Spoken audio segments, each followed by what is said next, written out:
আসসালামু আলাইকুম everyone, welcome to my channel. তো এই ভিডিওতে আমি আপনাদের সাথে শেয়ার করব যে ডিপ লার্নিং ইউজ করে একটা ক্লাসিফিকেশন প্রজেক্ট কিভাবে করতে হয়। একটা ক্লাসিফিকেশন প্রজেক্টের মানে ইন ডিটেইলস কী কী পার্ট থাকে সব কিছু আমি এই ভিডিওতে শেয়ার করব ইনশাআল্লাহ। অ্যাকচুয়ালি এই ভিডিওতে ইন ডিটেইলস সব কিছু বলতে আমি বোঝাইতেছি থিওরিটিক্যাল পার্ট, যদিও আমি কোড থেকে এক্সপ্লেইন করব, বাট প্রত্যেকটা স্পেসিফিক পার্টের উপরে ইন ফিউচার স্পেসিফিক ভিডিও আসবে। তো এইটা হচ্ছে কমপ্লিট গাইডলাইন, ওভারঅল গাইডলাইন বা ওভারভিউ যেটাকে বলে সেটা হবে। তো ক্লাসিফিকেশন বলতে আমরা আসলে সবাই মোটামুটি বুঝি দুই টাইপের ক্লাসিফিকেশন। একটা হচ্ছে বাইনারি ক্লাসিফিকেশন, যেখানে আমরা দুইটা ক্লাস নিয়ে কাজ করি। আর একটা হচ্ছে মাল্টি ক্লাস ক্লাসিফিকেশন, যেখানে দুইয়ের অধিক ক্লাস থাকে। তো ফার্স্ট অফ অল আমাদেরকে ডাটা সেট সম্পর্কে জানতে হবে। ডাটা সেট নিয়ে বা ডাটা সেটের উপরেই মূলত কোড করা হয়। তো আপনি আমার স্ক্রিনে যেটা দেখতে পারতেছেন এটা হচ্ছে ক্যাগেলের একটা প্ল্যাটফর্ম, যেখানে ওপেন ডাটা সেট পাওয়া যায়। আপনারা যদি ক্যাগেল সম্পর্কে না জেনে থাকেন তাহলে জাস্ট গুগলে সার্চ করে সাইন ইন করে নিলেই হবে। তো এইখানে ক্যাগেলে লগ ইন করার পরে এর বাম সাইডে এখানে ডাটা সেটসে ক্লিক করলে আপনি এখানে বিভিন্ন টাইপসের ডাটা সেট পাবেন। তার ভিতরে হচ্ছে আমরা ইমেজ ডাটা সেট নিয়ে কাজ করব। তো যেহেতু এই ভিডিও টাইটেল হচ্ছে ডিপ লার্নিং ক্লাসিফিকেশন মডেলের ওভারভিউ, আমি ধরে নিব যে এইসব বেসিক কনসেপ্টস আপনি অলরেডি জানেন। যদি না জানেন তাহলে একটু নিজেরা ঘাটাঘাটি করে নেবেন। তো আমি ডিরেক্ট এখন প্রজেক্টে চলে যাই। একটা ডিপ লার্নিং মডেল বা একটা ডিপ লার্নিং প্রজেক্টের ক্লাসিফিকেশনের কী কী স্টেপ থাকে সেটা যদি বলতে হয়, তাহলে ফার্স্টেই হচ্ছে ডাটা সেট সিলেকশন এবং ডাটা সেটটা কী টাইপের তার উপরে আমাদেরকে ডাটা প্রি প্রসেসিং করতে হয়। মানে ডিরেক্ট বলা যায় যে ডাটা প্রি প্রসেসিং হচ্ছে ফার্স্ট স্টেপ। ঠিক আছে, তো লেটস সে আমি আপনাদেরকে যে প্রজেক্টটা দেখাবো সেটা হচ্ছে লাং অ্যান্ড ক্লোন ক্যান্সারের একটা ডাটা সেট। যদি আপনি এইখানে যান, তো ডাটা সেটে ক্লিক করলে এইখানে দেখা যাবে যে হচ্ছে এখানে আমাদের পাঁচটা টাইপের, লেটস জুম লেটস জুম ইট। আপনারা ডান সাইডে দেখতে পারতেছেন যে এখানে পাঁচটা টাইপের ক্যান্সার আছে। ঠিক আছে, আপনি যদি একটু ডাটা সেটের স্যাম্পল আপনাদেরকে দেখাই, এইগুলো হচ্ছে হিস্টোপ্যাথোলজিক্যাল ডাটা। ঠিক আছে, তো এখানে আমরা কয়টা টাইপ আছে, clone এসিএ, clone N, clone lung এসিএ, lung N and SCC. Total পাঁচটা টাইপের ক্যান্সার ডাটা সেট আছে। সো আমরা এখানে বুঝতেই পারতেছি যে এটা হচ্ছে একটা মাল্টি ক্লাস ক্লাসিফিকেশনের প্রজেক্ট। ঠিক আছে, তো ফার্স্ট যে পার্টটা আমাদেরকে করতে হবে ডাটা প্রি প্রসেস করা। ডাটা প্রি প্রসেস করা বলতে এখানে বোঝানো হইতেছে যে যখন আপনি একটা ইমেজ নিয়ে কাজ করতে চাইবেন তখন আপনাকে ইমেজটা প্রি প্রসেস করতে হবে, কারণ আমাদের মডেল তো আর ডিরেক্ট ইমেজ রিড করতে পারে না। আমাদেরকে একে নাম্বারে কনভার্ট করতে হয়, নাম্বার নর্মালাইজেশন করতে হয়, অনেক ক্ষেত্রে আগমেন্টেশন করা হয়। বিভিন্ন ক্রাইটেরিয়া আছে এখানে।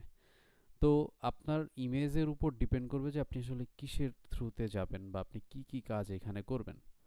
আচ্ছা, তো আমি যদি এই প্রজেক্টটা এক্সপ্লেইন করি তাহলে হচ্ছে ফার্স্ট অফ অল আমরা যেহেতু ক্যাগেল থেকে ডাটা সেটটা নিতেছি, তো আমাদেরকে এক্সট্রাভাবে ডাটা সেট কোথাও আপলোড দেওয়ার দরকার নেই। আমরা ডিরেক্ট ক্যাগেলের পাথ থেকে আমরা ডাটা সেটটা কল করতে পারবো। তো ইমেজ প্রি প্রসেসিংয়ের ভিতরে বিভিন্ন ম্যাটেরিয়ালস আছে, যেরকম ইমেজগুলোর ইনপুট শেপ আপনি কত নেবেন, ইমেজগুলা আপনি ট্রেইন টেস্টে স্প্লিট করবেন কিনা, বা আপনার ডাটা সেট অলরেডি ট্রেইন টেস্টে স্প্লিট আছে কিনা। ট্রেইন টেস্ট স্প্লিট যদি কি এই সম্পর্কে যদি আপনি জানেন, আমি একদম শর্টে বলি।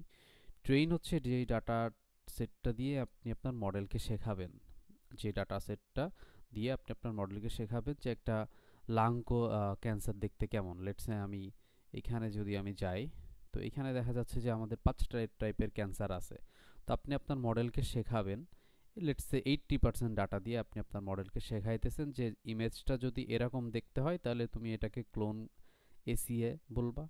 ইমেজটা যদি এরকম দেখতে হয়, মানে লেটসে এরকম দেখতে হয়, তাহলে তুমি এটাকে লাং এসিএ বলবা। তো আপনার মডেলটাকে তো আগে শেখাইতে হবে, ওকে ডিফারেন্ট ডাটা দেখায়া তারপরে হচ্ছে ওকে শেখাইতে হবে যে এই ডাটা, এই ক্যান্সারের ডাটা দেখতে এরকম হয়, অমুক ক্যান্সারের ডাটা সেট দেখতে এমন হয়। তো তো আমাদের আসলে ডাটার সংকট বা সংকট না, যেহেতু আপনি ডাটা সেট নিয়ে কাজ করতেছেন, তার কিছু পার্সেন্টেজ ম্যাক্সিমাম মেজর পোর্শনেই আমরা ট্রেনিংয়ের ক্ষেত্রে মানে মডেলকে শেখানোর ক্ষেত্রে কাজে লাগাই। পরে বাকি যে 20% আপনি রেখে দিয়েছেন, ওই 20% ডাটা দিয়ে আপনি আপনার মডেলের পারফরমেন্স মেজার করবেন যে আপনার মডেলটা ভালো পারফর্ম করতেছে কিনা, আপনার মডেলটা ঠিক আছে কিনা, বা মডেলটা আরও টিউন করতে হবে কিনা। ঠিক আছে, তার জন্য আমরা 20% ডাটা রাখি। অনেকে আবার ট্রেইন টেস্ট ভ্যালিডেশন তিনটা ভাগে ডাটা সেটটাকে স্প্লিট করে। এইটা কেন করে এটার এক্সপ্লেনেশন আছে। আমি যখন ডাটা প্রি প্রসেসিংয়ের উপরে স্পেসিফিক ভিডিও বানাবো তখন আমি জিনিসগুলো এক্সপ্লেন করব। আপাতত আমরা বেসিক ওভারভিউ নিতেছি যে একটা ক্লাসিফিকেশন প্রজেক্টের কয়টা পার্ট থাকে। তো আমি আশা করি অলরেডি আপনারা বুঝতেই পারছেন যে ফার্স্ট পার্ট হইতেছে ডাটা প্রি প্রসেসিং করা। ডাটা প্রি প্রসেসিংয়ে এখানে আপনি দেখবেন আমাদের যে ইনপুটটা ছিল এইখানে কিন্তু আমাদের কোনো ট্রেইন টেস্টে স্প্লিট করা ছিল না ডাটা সেটটা। মানে আপনাকে আপনার কোডের ভিতরেই আপনার এই ডাটাটা ট্রেইন টেস্টে স্প্লিট করতে হবে, বা আপনি আলাদা ফোল্ডার করে স্প্লিট করে আপলোড দিয়েও কাজ করতে পারবেন, বা যে কাজটা আসলে কোড দিয়ে করা যায় সেটার জন্য তো আলাদা ডাটা সেট এভাবে ভাগ করে করার কোনো দরকার নাই। তো আমরা কোডের থ্রুতেই ওটা করতে পারবো। আচ্ছা, ট্রেইন টেস্ট স্প্লিট করা ডাটা সেট আমি আপনাদেরকে একটা দেখাই। লেটস সে এইখানে একটা ডাটা সেট আছে। যেই ডাটা সেটটা দেখেন, আপনারা যদি ডান সাইডে দেখেন তাহলে এই ডাটা সেটের ভিতরে দুইটা ফোল্ডার পাওয়া যাবে। ঠিক আছে, যেখানে ট্রেইনার টেস্ট স্প্লিট, সরি এটা আসলে স্প্লিট করা নাই, let me show you another one. ওকে,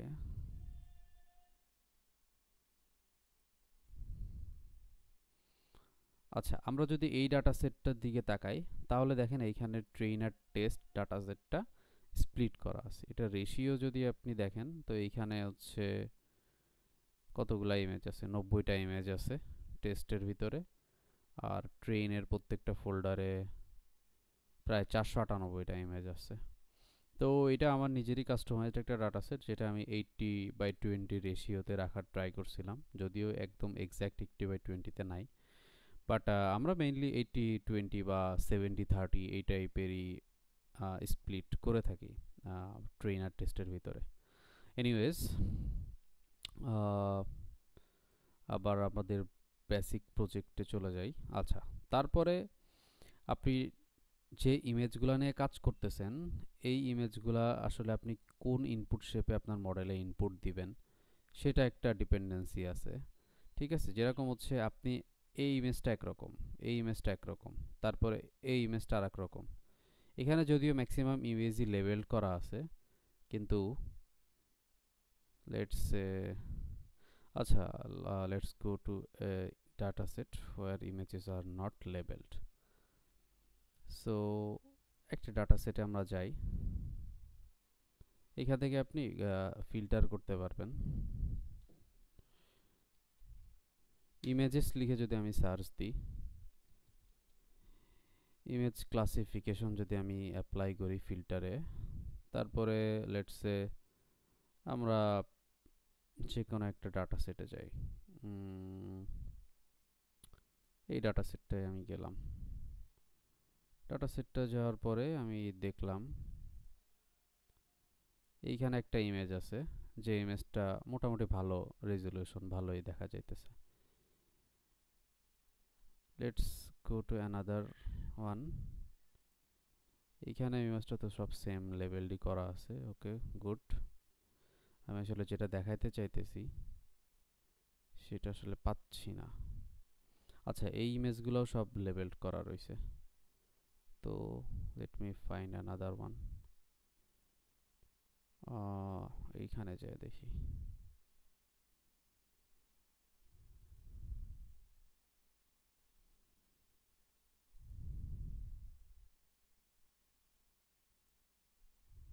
এইখানে যদি আমি যাই, এইখানে একটা ইমেজ শেপটা এমন ছিল, আর একটা ইমেজ, হ্যাঁ আমি এইটাই দেখাইতে চাইতেছিলাম, যে একটা ইমেজের শেপ আর একটা ইমেজের শেপের সাথে মিসম্যাচ। দেখেন এই ইমেজটার মানে হোয়াইট বা হাইট সের সাথে এই ইমেজটার হাইট ওয়াইটের কোনো সিমিলারিটি নাই।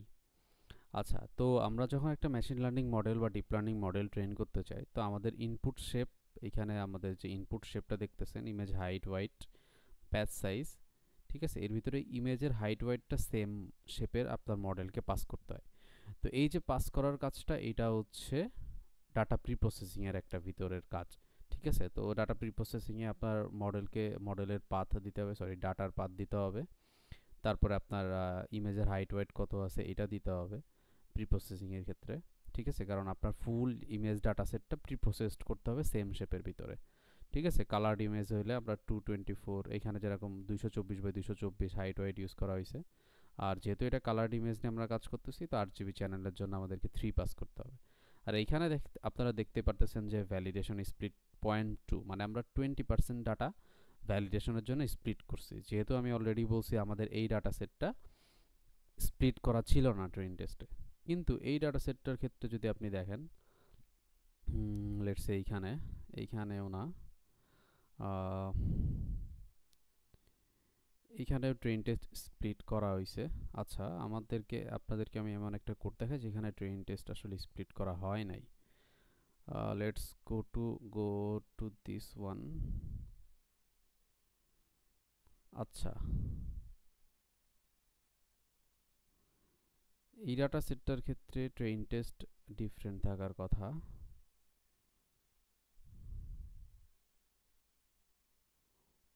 Let me check.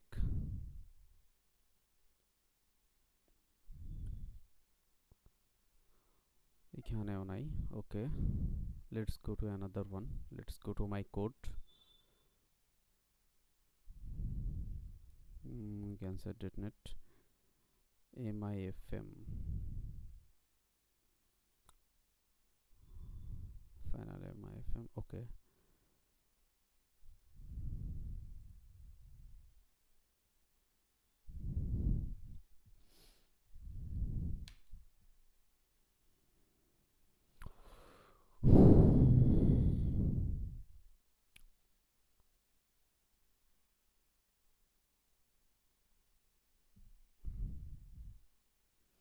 Let's wait a little bit, আসলে ডাটা সেটটা একটু লোড হইতেছে। আচ্ছা, এইখানে এই ডাটা সেটটার ক্ষেত্রে দেখেন আমাদের ট্রেন টেস্ট স্প্লিট করা ছিল। তো এইখানে আমরা যে পাথটা ডিফাইন করছি সেটা একবারে আমরা এই মেইন পাথটাই ডিফাইন করছি, বাট দেখেন এখানে আমরা প্রি প্রসেসিংয়ের ভিতরে কোনো ট্রেন টেস্ট স্প্লিট ইউজ করি নাই, যেটা আমরা এইখানে করছিলাম 0.2% এখানে আমরা স্প্লিট করছিলাম। কিন্তু এই ক্ষেত্রে যেহেতু অলরেডি ডাটাটা ট্রেন টেস্ট স্প্লিটে ভাগ করা আছে, আমরা কোনো ট্রেন টেস্ট স্প্লিট করি নাই। আচ্ছা, এইটাই আমি মূলত আপনাদেরকে দেখাইতে চাইতেছিলাম। আবার এইখানে কিছু ডিফারেন্স আছে, দেখেন এইখানে আমরা ইনপুট শেপ নিতেছি 64/64। ঠিক আছে, আচ্ছা, তো এটা একটা বেসিক ডিফারেন্স। এইগুলোই আমি আসলে বুঝাইতে চাইতেছি যে ডাটা প্রি প্রসেসিংয়ের ভিতরে আবার কি কি থাকে। ডাটা প্রি প্রসেসিংয়ের ভিতরে আমি কেন কোনটায় 200/200, এখানে যেরকম 224 নিছি, আর ওইখানে কেন 64 নেওয়া হয়েছে। ঠিক আছে, এইগুলো। তারপরে এইখানে ব্যাচ সাইজ 32 নেওয়া হয়েছে, আবার এইখানে ব্যাচ সাইজ দেখেন 4 নেওয়া হয়েছে। এটা কেন নেওয়া হয়েছে, এইগুলো আমি আপনাদেরকে ডাটা প্রি প্রসেসিংয়ের ইন ডিটেইলস যে ভিডিওটা থাকবে ওই ভিডিওতে ইনশাল্লাহ এক্সপ্লেন করব। আচ্ছা, ঠিক আছে। তো তারপরে ডাটা প্রি প্রসেসিংয়ের ভিতরে আমরা ইমেজ ডাটা জেনারেটর ইউজ করতে পারি। ইমেজ ডাটা জেনারেটর বা ডাটা আগমেন্টেশনের ক্ষেত্রে যে ইমেজ ডাটা জেনারেটর ইউজ করা হয়, কেন ইউজ করা হয়, অনেক সময় দেখা যায় যে আমাদের যে ডাটা থাকে এনাফ না, তখন আমরা ইমেজ ডাটা জেনারেটর ইউজ করলে ওর ভিতরে বিভিন্ন প্রপার্টিস থাকে, যেরকম ফ্লিপ ফ্লপ, র্যান্ডম রোটেশন, এইগুলো ইউজ করলে আমাদের ডাটাটা দ্বিগুণ করা যায়। কেরাসের এটা একটা ইনবিল্ট ফাংশনালিটিস। ঠিক আছে, তারপরে আমরা জানি যে কালার যে ইমেজগুলো থাকে সেগুলোর ভ্যালু হচ্ছে 255, 0 থেকে 255-র ভিতরে থাকে। তো ওইটা আমরা 255, যে ভ্যালুটা আছে 0 থেকে 255, ওইটা আমাদের 0 থেকে 1-এর ভিতরে নিয়ে আসতে হয়, যেটারে বলে নর্মালাইজেশন। তো এইখানে আমরা নর্মালাইজেশনের একটা রিস্কেল যেটারে বলা হয়, এটা আমরা এখানে অ্যাপ্লাই করছি। ঠিক আছে, তারপরে ইমেজ ডাটা জেনারেটরের ভিতরে এইখানে অ্যাকচুয়ালি কোনো আগমেন্টেশন ইউজ করা হয় নাই, জাস্ট শাফলিংটা ইউজ করা হয়েছে। শাফল মানে হচ্ছে ডাটাগুলো শাফল করে দেওয়া, যেরকম আপনার ডাটা সেটে লেটসে 1 2 3 4 5 এভাবে ইমেজগুলো রিনেম করা আছে। তো আপনার মডেলে যখন ইমেজগুলো যাবে একদম 0 থেকে সিরিয়াল ওয়াইজ না, যে ইমেজগুলো শাফল হয়ে যাবে, মানে একটার সাথে আর একটার কোনো মানে সিকোয়েন্স থাকবে না। তো এই ক্ষেত্রে আমরা শাফল ইউজ করে থাকি, ঠিক আছে। আর ইমেজ ডাটা জেনারেটরে যেটার আমি কথা বলতেছিলাম যে আমরা আসলে ডাটাগুলো আগমেন্টের জন্য কাজে লাগাইতে পারি, এই দেখেন এটা এইখানে এই প্রজেক্টটাতে আমি আবার ইমেজ ডাটা জেনারেটর ইউজ করছি। এটার রিজন হচ্ছে এইখানে আমাদের যে ডাটা সেটটা ছিল, ইমেজ ছিল অনেক কম। আমি যদি আপনাদেরকে দেখাই, ট্রেইনে যদি আপনি যান, এই যে 100-এর উপরে যদি আপনি ক্লিক করেন, তারপরে B9-এর ভিতরে কয়টা ইমেজ আছে? এইখানে আছে 464টা আর এইখানে আছে 30টা। তাহলে 6 আর 3 9, 498টা ইমেজ আছে মাত্র। তো যেহেতু ডাটা সংখ্যা কম, আমরা হচ্ছে ইমেজ ডাটা জেনারেটর ইউজ করছি। ইমেজ ডাটা জেনারেটরের ভিতরে আমরা রিস্কেল ইউজ করছি, রোটেশন ইউজ করছি, তারপরে হচ্ছে শিফট রেঞ্জ ইউজ করছি হাইট ওয়াইডে, তারপরে জুম রেঞ্জ ইউজ করা হয়েছে, হরিজন্টাল ফ্লিপ ইউজ করা হয়েছে। কিন্তু এই ডাটা সেটটার ক্ষেত্রে আপনি যদি যান তো দেখেন প্রত্যেকটা ফোল্ডারে হিউজ অ্যামাউন্ট অফ ডাটা আছে। লেটস সে এখানে 4970টা আর এখানে আছে 30টা, তার মানে 5000 ডাটা। তো 5000 ডাটা, এই যে এখানে আপনি দেখতে পারবেন প্রত্যেকটা ফোল্ডারে 5000 করে ডাটা আছে, মানে হিউজ ডাটা আমাদের কাছে আছে। এই জন্য আমাদের এইখানে ইমেজ ডাটা জেনারেটর ইউজ করার কোনো দরকার নাই আগমেন্টেশনের ক্ষেত্রে। জাস্ট প্রি প্রসেসিংয়ের ক্ষেত্রে আমরা ইউজ করতে পারি। দ্যাটস ওয়াই আমরা এখানে কোনো ফ্লিপ ফ্লপ বা ওই টাইপের আগমেন্টেশনের কিছু ইউজ করি নাই, জাস্ট অনলি শাফলিং ইউজ করছি।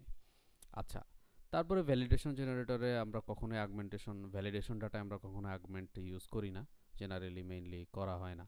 আচ্ছা, তারপরে আমরা কি করলাম, এইখানে হচ্ছে ফাউন্ড 2000 ইমেজেস বিলঙ্গিং, সরি 2000 না, 20000 ইমেজ, 25000-এর 80% হচ্ছে 20000, আর বাকিটা 20% আমরা টেস্টের ক্ষেত্রে রেখে দিয়েছি। আচ্ছা, যাই, এখানে টোটাল 5 টাইপের ক্লাস আছে। তো এটা হচ্ছে প্রি প্রসেসিং। তার মানে আমি এতটুকু হয়তোবা আপনাদেরকে বোঝাইতে পারছি যে হচ্ছে ডাটা প্রি প্রসেসিংটা হচ্ছে ফার্স্ট স্টেপ একটা ডিপ লার্নিং মডেল বা একটা প্রজেক্ট প্রিপেয়ার করার জন্য। প্রথমে আমাদেরকে ডাটা প্রিপেয়ার করতে হবে, যেটা আমরা ডাটা প্রি প্রসেসিং বলতেছি। আচ্ছা, ঠিক আছে। তারপরে আসলে আমরা কি করব, ডাটা প্রি প্রসেসিং করার পরে আপনাদেরকে আসলে মডেল বিল্ডিংয়ে যেতে হবে। আপনি যে মডেলটা থ্রুতে ফিচার এক্সট্র্যাক্ট করবেন এবং আপনার প্রজেক্টটা, আপনার মডেলটা যে প্রেডিকশন করবে যে কোনটা কী টাইপের ইমেজ, এটারে বলা হয় হচ্ছে মডেল বিল্ডিং, ঠিক আছে। তো এইখানে আসলে অনেক কমপ্লেক্স মডেল আমি নিয়ে কাজ করছি, এটা একটা হাইব্রিড মডেল, ঠিক আছে। তো মডেল বিল্ডিং কিভাবে করতে হয় এটার উপরে আজকের ভিডিও, আসলে এটার উপরে না, এটা হচ্ছে সেকেন্ড স্টেপ, যে ডাটা প্রি প্রসেসিং করার পরে আপনাকে আপনার ওই ডাটাটা আপনার মডেলে পাস করতে হবে। তো এইটা হচ্ছে আমাদের সেই মডেলের কোড, যে মডেলটা আমরা বানাইছি। এখানে CNN ইউজ করা হয়েছে, ভিশন ট্রান্সফর্মার আর ডেন্স লেয়ার, ডেন্স লেয়ার না, অ্যাটেনশন মেকানিজম ইউজ করা হয়েছে, একটা হাইব্রিড মডেল প্রপোজ করা হয়েছে, ঠিক আছে। তো আপনি যদি চ্যাট জিপিটিতে যান, লেটস চ্যাট জিপিটিতে যেয়ে আপনি যদি একটা জাস্ট সিম্পল একটা মডেল আমি আপনাকে দেখাই, make me a simple CNN model for image classification, give me only model code, এটা যদি আমি সার্চ দিই তো দেখেন এইখানে হচ্ছে ও সিম্পলি একটা মডেল বানায় দিবে, যেটা আপনার ডাটার সাথে হয়তো বা সামঞ্জস্যপূর্ণ হবে না বা টিউন করা লাগতে পারে। তো দেখেন, তো ও একটা মডেল আমাদেরকে বিল্ড করে দিতেছে, ঠিক আছে। আচ্ছা, তো এই ও একটা মডেল আমাদেরকে বিল্ড করে দিছে টেনসরফ্লো ইউজ করে, টেনসরফ্লো ইউজ করছে আর সাপোর্টিং হিসাবে কেরাস ইউজ করছে, কেরাসের লেয়ার ইউজ করছে। তো এটা একটা সিকোয়েন্সিয়াল মডেল বানাইছে। সিকোয়েন্সিয়াল মডেলের ভিতরে কনফ2ডিতে প্রথমে হচ্ছে ফিল্টার সাইজ নিছে 32, যেটা হচ্ছে প্রথম ব্লক থেকে 32টা ফিচার এক্সট্র্যাক্ট করবে, এবং কার্নাল সাইজ নিছে 3/3। তো আসলে এইখানে কোন কম্পোনেন্ট কি, এটা আমি মডেল বিল্ডিংয়ের যে ভিডিও বানাবো এখানে আমি এক্সপ্লেন করব। আপনারা জাস্ট আজকে এইটা বুঝেন যে সেকেন্ড স্টেপ হচ্ছে মডেল বিল্ড করা। এর আগে একটা সাব স্টেপ আছে যে ডাটা ভিজুয়ালাইজেশন, কিন্তু ওইটা আসলে ম্যান্ডেটরি না, বা ওইটা আসলে রিসার্চ পারপাসের জন্য দরকার হয় না। ডাটা ভিজুয়ালাইজেশন আমরা জাস্ট একটা মেথোডোলজির ভিতরে ঢুকাই দিলেই হয়ে যায়। তো ডাটা প্রি প্রসেসিংয়ের আগে মূলত একটু ডাটাটা অবজার্ভ করতে হয়। ওকে, লেটস স্কিপ দ্যাট। আমরা হচ্ছে মডেল বিল্ডিং নিয়ে কথা বলি। তারপরে এখানে আমরা ইনপুট সেম দিছি হচ্ছে 224/3, sorry not by 3, 3, 3 means RGB channel, RGB for 3। যদি এটা সাদা কালো ইমেজ হইতো তাহলে আমরা 1 নিতাম। তারপরে আমরা পুলিং লেয়ার নিছি, সেম আমরা লেয়ারগুলো রিপিট করছি, ফ্ল্যাটেন করছি লাস্টে একটা প্রেডিকশনের আছে আগে। তারপরে আমরা সিগময়েড ইউজ করছি। ও আসলে যে মডেলটা বানাইছে সেটা হচ্ছে ইসের জন্য, বাইনারি ক্লাসিফিকেশনের জন্য বানাইছে। দেখেন ও কমেন্টও করে দিছে যে যদি আপনি মাল্টি ক্লাস নিয়ে কাজ করেন তাহলে আপনাকে সফটম্যাক্স ইউজ করতে হয়, আর বাইনারি ক্লাসিফিকেশনের জন্য মূলত আমরা সিগময়েড ইউজ করি 0 and 1। আচ্ছা, তারপরে ও মডেলটা কম্পাইল করছে। মডেল কম্পাইল করার পরে ও মডেলের একটা সামারি প্রিন্ট করছে, দ্যাটস অল। ঠিক আছে, তো এইভাবে আপনাকে একটা মডেল বানাইতে হবে। আমরা যদি আমাদের মডেলটাই ফেরত চলে যাই, তাহলে দেখেন আমরা একটা হাইব্রিড মডেল প্রপোজ করছিলাম, যেটা হচ্ছে কাস্টম সিপারেবল কর্মস ছিল রেসিডুয়াল নেটওয়ার্কের সাথে। তো এটা আপনার উপর ডিপেন্ড করতেছে, অ্যাজ এ বিগিনার হিসাবে আপনারা ছোটোখাটো মডেল বানাবেন। তারপর আমরা মডেলে সামারি প্রিন্ট করব। এটা ম্যান্ডেটরি না, বাট অবজারভেশনের জন্য এটা দরকার হয় যে টোটাল প্যারামিটার কত আছে, কতগুলো প্যারামিটার ইউজ হইতেছে, কতগুলো প্যারামিটার নন ইউজেবল আছে। এটা মডেলের ইভালুয়েশনের ক্ষেত্রে বা মডেল টিউনিংয়ের ক্ষেত্রে অনেক বেশি কাজে লাগে। ঠিক আছে, তো মডেল ডট সামারি লিখলেই, এই যে model multi class dot summary লিখলেই আপনার যে মডেলটা আপনি ডিফাইন করতেছেন, এখানে আমাদের মডেলটার নাম ছিল কিন্তু মডেল মাল্টি ক্লাস। ঠিক আছে, আচ্ছা, তো আপনি আপনার মডেল অনুসারে ডট সামারি দিয়ে প্রিন্ট করে নেবেন যে আপনার সামারি কত আছে, বা সামারির ভিতরে কোথায় কোন লেয়ার আছে, কোন লেয়ারের থেকে কোন লেয়ারে ইনপুট যাইতেছে, ফিচারগুলো কোথায় এক্সট্র্যাক্ট হইতেছে। ঠিক আছে, তো সেকেন্ড স্টেপ আমি আপনাদেরকে ক্লিয়ার করলাম, যেটা হচ্ছে মডেল বিল্ডিং বলে। মডেল বিল্ডিংয়ের পরে থার্ড যে স্টেপটা আছে সেটা হচ্ছে মডেলটাকে আপনাকে ট্রেন করতে হবে। আপনি যে মডেলটা বানাইছেন আর আপনি যে ডাটা প্রি প্রসেস করলেন, আপনার মডেলটাকে ট্রেন করতে হবে। তো মডেল ট্রেনিংয়ের ক্ষেত্রে আমরা এখানে এখানে অনেক কিছু ইউজ করা আছে। মূলত এইটুকু হচ্ছে মডেল ট্রেনিংয়ের কোড, সরি এই যে এইটুকু, যেখানে আমরা মডেল মাল্টি ক্লাসটা কল করছি, কল করার পরে ফিট। যদি আপনি আপনি যদি পাইটর্চ ইউজ করেন তাহলে কিন্তু কমান্ডগুলো অন্যরকম হবে। আমরা টেনসর ফ্লো ফ্রেমওয়ার্ক ইউজ করতেছি, এই জন্য মডেল ডট ফিট। তারপরে আমরা ট্রেন জেনারেটর, মানে হচ্ছে আমাদের ট্রেইনের ভিতরে, মানে ইমেজ ডাটা জেনারেটরের প্রি প্রসেস করার পরে আমরা ট্রেন জেনারেটরের ভিতরে আসলে ভ্যালুগুলো রাখছিলাম। তারপরে ভ্যালিডেশনের ভিতরে ভ্যালিডেশন ডাটা জেনারেটর পাস করছি। তারপরে ইপক পাস করছি 30টা। এখানে ইপক কি এটাও আমি আপনাদেরকে ইন ফিউচার ভিডিওতে ইনশাল্লাহ ডেসক্রাইব করব। তারপরে আমি এখানে বলি যে আপনার ডাটাগুলো কতবার ট্রেন হবে। ঠিক আছে, মানে আপনি একটা বই একবার পড়লেন, আপনি একটা বই 2বার পড়লেন, আপনি একটা বই 30 বার পড়লেন। আপনি যত বেশি পড়বেন আপনি তত বেশি শিখবেন। তো একটা মডেলকে আপনি কত বেশি রান করাবেন, কত বেশি ইপকে রান করাবেন, সেটা অনেক কিছুর উপর ডিপেন্ড করে। এটার কোনো নির্দিষ্ট ফিক্সড কোনো সাইজ নাই যে আমি ইপক সাইজ 50 একটা ফিক্সড, নো।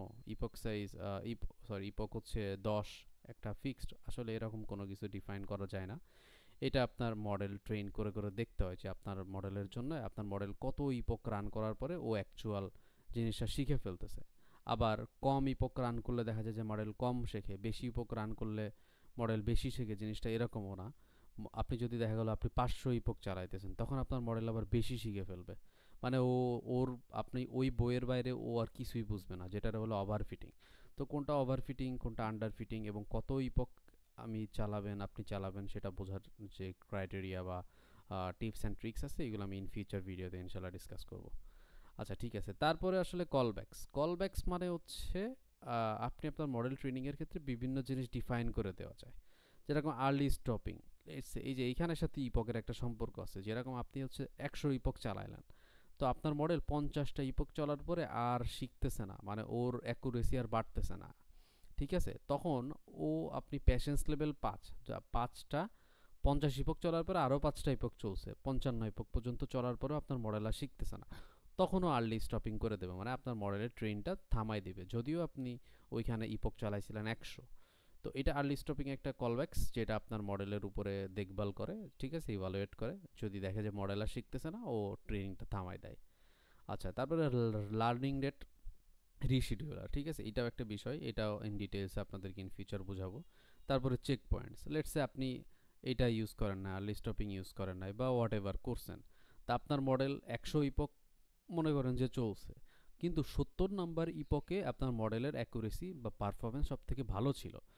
তো ওই 70 নাম্বার ইপকটা সেভ করে রাখবে, ও ট্র্যাক করে ওই 70 নাম্বার ইপকে আপনার মডেলের যে প্যারামিটারগুলো ছিল বা ওয়েটগুলো ছিল ও আসলে সেভ করে রাখবে। এইটারে চেক পয়েন্ট বা মডেল চেক পয়েন্ট বলে। এইগুলো সবই কলব্যাকসের আন্ডারে যায়। ঠিক আছে, তো আপনি আপনার ট্রেনিংয়ের ক্ষেত্রে কলব্যাকস ইউজ করতে পারেন। কলব্যাকস ইউজ করা ভালো, অনেক সময় কলব্যাকসের কারণে রেজাল্ট কিন্তু খারাপ আসে। তো আপনাকে ইভালুয়েট করে দেখতে হবে, আপনাকে ট্রেন করে করে দেখতে হবে যে আপনার মডেল কোনটার ক্ষেত্রে ভালো পারফর্ম করতেছে, কোনটার ক্ষেত্রে ভালো পারফর্ম করতেছে না। যেরকম আপনি সবগুলো কলব্যাকস ইউজ করবেন নাকি একটা ইউজ করবেন, এটাও আপনার ডিপেন্ড করে এক্সপেরিমেন্টের উপরে। আচ্ছা, তো এইটা হচ্ছে 3 নাম্বার মেজর পার্ট চলে গেল। ঠিক আছে, তো এটা গেল। এটা যাওয়ার পরে এই যে এখানে দেখতে পারতেছেন যে 20 ইপোকে আমাদের ভ্যালিডেশন ডিড নট ইমপ্রুভড ছিল। ঠিক আছে, এটা হোয়াট এভার যাই হোক। তো তারপরে restoring model weights from 29 number ইপোকে ও আসলে বেস্ট মডেল পাইছে। তো ওই 29 নাম্বার মডেলটার যে ওয়েট ছিল, মানে ইপোকের যে ওয়েট ছিল, ও আর আসলে ওইটা সেভ করে নিছে। আচ্ছা, তো এটা হইছে মূলত আপনার ইসের জন্য, আমরা যে কলব্যাকস ইউজ করেছি ওইটার জন্য। তো 3 নাম্বার মেজর পার্ট চলে গেল মডেল মডেল ট্রেনিংয়ে। ঠিক আছে, এখন হচ্ছে 4 নাম্বার পার্ট, আপনার মডেলটা আসলে ভালো পারফর্ম করছে কিনা, আপনার মডেলটা ওভারফিটিং আছে কিনা, আন্ডারফিটিং আছে কিনা, আপনার মডেলের অ্যাকুরেসি কত, এইগুলো ইভালুয়েট করার জন্য আমরা হচ্ছে মডেল ইভালুয়েশন ইউজ করি। মডেল বাইনারি ক্লাসিফিকেশন বা মাল্টি ক্লাস ক্লাসিফিকেশন, কথায় মানে এক কথাই হচ্ছে ক্লাসিফিকেশন বোঝার, মডেলের ইভালুয়েশন বোঝার জন্য বিভিন্ন ফিক্সড প্যারামিটার আছে, ফিক্সড কিছু জিনিসপত্র আছে যেগুলো আমরা মেইনলি ইউজ করে থাকি। যার ভিতরে অন্যতম হইতেছে এই যে টেস্ট অ্যাকুরেসি আছে, ম্যাক্রো প্রিসিশন আছে, ম্যাক্রো রিকল আছে, ম্যাক্রো F1 স্কোর আছে। এখানে ম্যাক্রো ভ্যালু না নিলে আপনি এমনিও নিতে পারেন। তারপরে কনফিউশন ম্যাট্রিক্স আছে। এইগুলো সম্পর্কে প্রত্যেকটা জিনিস আসলে ইন ডিটেলস বোঝার জন্য এগুলো আমি এই মডেল ইভালুয়েশনের উপরে যখন ভিডিও বানাবো তখন ইন ডিটেলস বোঝাবো, এখন প্রত্যেকটা স্পেসিফিক টপিক বোঝানো সম্ভব না। তারপর আছে আরওসি কার্ভ বা এইউসি কার্ভ, মানে আপনার মডেল কতগুলো পজিটিভ এরিয়া কভার করতেছে। ঠিক আছে, মানে ভালো এরিয়া কভার করতেছে প্রেডিকশনার। ঠিক আছে, তো এইটারে বলা হচ্ছে মডেল ইভালুয়েশন। যেরকম এইখানে ইভালুয়েশন দেখে আপনি কিভাবে বুঝবেন যে আপনার মডেল ভালো, যেরকম আপনার মডেলের টেস্ট অ্যাকুরেসি, ট্রেনিং অ্যাকুরেসি না। টেস্ট অ্যাকুরেসি আর ট্রেনিং অ্যাকুরেসি কিন্তু দুইটা ডিফারেন্ট। ট্রেনিং অ্যাকুরেসি মানে হচ্ছে আপনি যে ডাটা দিয়ে আপনার মডেলকে ট্রেন করাইছেন ওই ডাটার উপরে আপনার মডেল প্রেডিক্ট করতে পারতেছে কিনা, সেটার বলে ট্রেনিং অ্যাকুরেসি। মানে আপনার প্রশ্ন কমন পড়ছে। আর টেস্ট অ্যাকুরেসি মানে হচ্ছে আপনার আননোন ডাটার উপরে আপনার মডেল কেমন প্রেডিক্ট করতেছে। তো এইখানে দেখেন টেস্ট অ্যাকুরেসি আমাদের 82.82 মানে 99 এর কাছাকাছি। তো অবভিয়াসলি আমার মডেল ভালো পারফর্ম করতেছে। আমার প্রিসিশন, রিকল, F1 স্কোর, এগুলো হচ্ছে true positive, true negative value, এগুলোর ইন ডিটেইলস আছে। তারপরে আমার মডেল দেখেন মাত্র একটা ভুল, মানে 1000 ইমেজের ভিতরে মাত্র একটা ভুল প্রেডিক্ট করছে। এইখানে 1000টার ভিতরে মাত্র 4টা ভুল করছে, এইখানে 34টা মাত্র ভুল করছে, এখানে মাত্র 20টা। তো আসলে মডেলের পারফরমেন্স অনেক ভালো দেখে বোঝা যাইতেছে। কনফিউশন ম্যাট্রিক্স, এখানে আমাদের পজিটিভ এরিয়া বা ও প্রেডিক্টেড এরিয়া আসলে 1, প্রায় 1-এর কাছাকাছি, সবগুলো 1 কাছাকাছি না 1, তার মানে আমার মডেল ভালো পারফর্ম করতেছে। ঠিক আছে, এইটারে বলে হচ্ছে মডেল ইভালুয়েশন। মডেল ইভালুয়েশনে আরও বিভিন্ন জিনিসপত্র আছে, যেরকম ভ্যালিডেশন এবং ট্রেন টেস্ট অ্যাকুরেসি স্মুথ ছিল কিনা। ঠিক আছে, এইগুলো অনেক কিছুই আমাদের থাকে, বা আরও অনেক প্যারামিটার আছে যেগুলোতে আমার মডেল কেমন পারফর্ম করতেছে সেটা আমরা ডিফাইন করতে পারি বা দেখভাল করতে পারি, এক কথায় বাংলায় হোয়াট এভার। তো আরেকটা জিনিস আছে যে আপনার এই মডেলটা যে বায়াসড হয়েছে কিনা বা আপনার এই মডেলটা আসলেই ভালো কাজ করতেছে কিনা, সেইটাও আমরা পারফরমেন্স মেজারের জন্য আমরা কে ফোল্ড ভ্যালিডেশন ইউজ করতে পারি, যেটার থ্রুতে বোঝা যায় যে আপনার মডেল আসলেই পারফরমেন্স ভালো কিনা, বেটার কিনা, বা কোনো ওভারফিটিং আছে কিনা। যেরকম এখানে প্রায় 99% অ্যাকুরেসি। ঠিক আছে, তো ওভারফিটিংয়ের একটা ইস্যুস আসতেই পারে যে আপনার মডেল হয়তো বা শুধু আপনার এই স্পেসিফিক ডাটা সেটের উপরে ভালো কাজ করে, এরকম একটা কোশ্চেন আসতেই পারে। ঠিক আছে, তো ওইটা আবার ভেরিফাই করার জন্য আমরা কে ফোল্ড অ্যাপ্লাই করতে পারি। লেটস সে আমি আপনাদেরকে একটা কে ফোল্ডের কোড দেখাই। যদি আমি আমার কোডে যাই, ঠিক আছে, এইখানে দেখা যাইতেছে এখানে একটা কোড আছে যেটা প্রিটেইন মডেল ইউজ করে একটা ফ্রুট 141 টাইপের ক্লাসের উপরে করা হয়েছে। লোড হোক, এইখানে আমি যদি আপনাদেরকে দেখাই তাহলে এখানে দেখেন, এখানে আমরা ক্রস ভ্যালিডেশন করছি। ক্রস ভ্যালিডেশন করার আগে আমাদের মডেলের অ্যাকুরেসি আসলে কত ছিল, লেটস দেখেন। ক্রস ভ্যালিডেশন করার আগে আমাদের মডেলের অ্যাকুরেসি ছিল 97%, যে আমাদের মডেল প্রায় 97 থেকে 98% ডাটা ভালো প্রেডিক্ট করতে পারে। কিন্তু কে ক্রস ভ্যালিডেশন মানে কে ফোল্ড ভ্যালিডেশন করার পরে ও বলতেছে যে আপনার মডেল আসলে 92%, মানে 93% আর কি ডাটা অ্যাকচুয়ালি প্রেডিক্ট করতে পারে। তো আমাদের এখানে দেখেন প্রায় 4%-এর গ্যাপ আছে। ঠিক আছে, তো ওই ভ্যালিডেশনকে ফোল্ড ভ্যালিডেশন ইউজ করে, মানে ফোল্ড ইউজ করে আমরা বুঝতে পারি যে আসলে আমাদের মডেলটা আসলেই এক্স্যাক্ট কাজ করতেছে কিনা। ঠিক আছে, এরপরে আরও বিভিন্ন স্টেপ আছে যেটা আসলে প্রজেক্টের আন্ডারে না। আপনি যদি এটা ডিপ্লয় করতে চান, মানে কোনো একটা ওয়েবে ডিপ্লয় করতে চান, তাইলে ওইটা আরও এক্সটেন্ড ভার্সন হয়ে গেল। ঠিক আছে, এর উপরে আপনি আপনার মডেলের প্রেডিকশনের জন্য আপনি লাইম শাপ এইগুলো ইউজ করতে পারেন। আমি যদি আপনাদেরকে একটা দেখাই যে মডেল ইভালুয়েশনের ক্ষেত্রে আমরা আসলে কি কি করে থাকি। লেটসে আমি একটা আমার পেপারের থেকে আপনাদেরকে একটা কোড দেখাই। ঠিক আছে,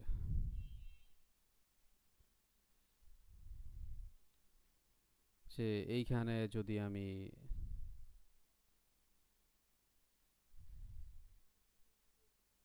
এইখানে দেখেন, এইটার ক্ষেত্রে আমরা ইউজ করছিলাম হচ্ছে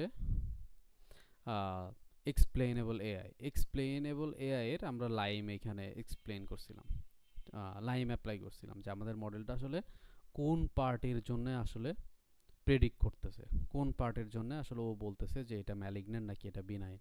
ঠিক আছে, তো মডেলের এক্সপ্লেনেবিলিটি এক্সপ্লেন করার জন্য আমরা এক্সএআইও অ্যাপ্লাই করতে পারি বা গ্র্যাডকাম অ্যাপ্লাই করতে পারি। ঠিক আছে, তারপর অসিলিয়েশন, সাইলেন্সি ম্যাপ আছে, আরও বিভিন্ন টাইপের অ্যাপ্রোচ আছে।